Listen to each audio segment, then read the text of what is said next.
उत्तराखंड के लिए सोमवार का दिन ऐतिहासिक बन गया। देश में उत्तराखंड यूसीसी वाला पहला राज्य बन गया है। सीएम धामी ने यूसीसी पोर्टल लॉन्च कर दिया है। उत्तराखंड में लागू हुए यूसीसी को लेकर बिहार में राजनीति तेज हो गई है। आज ये बहुत ऐतिहासिक दिन है क्योंकि आज हम समाज में समानता स्थापित करने से उद्देश्य से बनाई गई समान नागरिक संहिता को देवभूमि उत्तराखंड में लागू करने जा रहे हैं। 27 जनवरी 2025 ये तारीख देश के इतिहास में दर्ज हो चुकी है। उत्तराखंड में यूसीसी कानून लागू हो गया है। यूसीसी यानी सामान्य नागरिक संहिता, आसान भाषा में कहें तो सभी नागरिकों के लिए एक जैसा कानून। सीएम पुष्कर सिंह धामी ने जैसे ही देवभूमि में इस कानून के लागू होने की घोषणा की, बिहार में सियासत सुलग गई। बीजेपी नेता और बिहार सरकार में मंत्री मंगल पांडे का कहना है कि हर राज्य को अपना फैसला करना है। हर राज्य को अपना निर्णय करना है। आज उत्तराखंड में ये लागू हुआ है तो मैं जरूर समझता हूं कि वहां के मुख्यमंत्री धामी जी ने उत्तराखंड राज्य और राष्ट्रहित को ध्यान में रख के अपने राज्य में ऐसी नीति बनाई। नीतीश कुमार की पार्टी जेडीयू ने यह साफ कर दिया है कि वो ऐसे संवेदनशील मुद्दे पर केवल राजनीति के आधार पर फैसला लेने के पक्ष में नहीं है। यह राष्ट्रीय आवश्यकता है।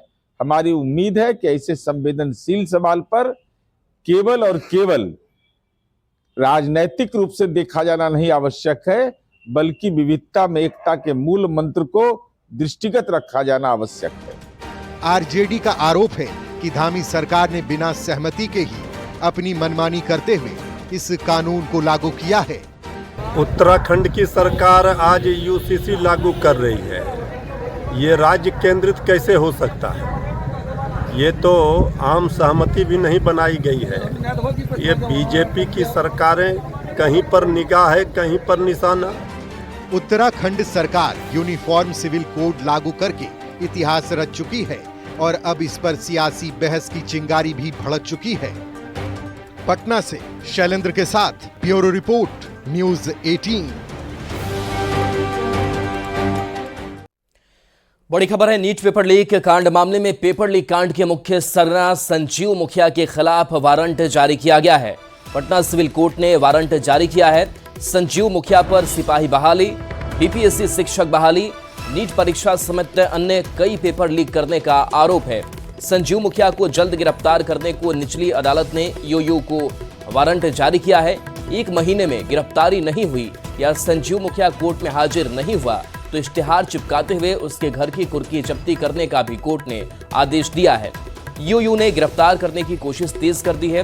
कुछ दिन पहले तक संजीव मुखिया के नेपाल में छिपे होने की सूचना यूयू को मिली थी, लेकिन अब उसके किसी दूसरे स्थान पर छिपे होने की सूचना मिल रही है। तो देखिए, संजीव मुखिया के खिलाफ वारंट जारी कर दिया गया है और ये भी सख्त आदेश है कोर्ट की तरफ से कि या तो वो हाजिर हो, नहीं तो उसके खिलाफ कुर्की की जो कार्रवाई है वो होगी। पेपर लीक कांड का यह आरोपी